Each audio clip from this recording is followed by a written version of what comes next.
Animo masyarakat untuk berkuliah di perguruan tinggi negeri terus mengalami peningkatan setiap tahunnya, kendati adanya penurunan kuota yang diberikan.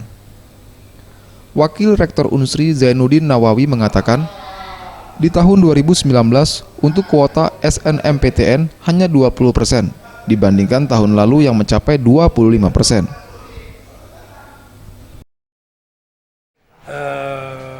Favorit nampaknya sampai dengan hari ini ya, jumlah pendaftar terbesar itu ada di Fakultas Ekonomi, di Manajemen, kemudian PGSD dan Fakultas Kedokteran. Itu tiga besarnya.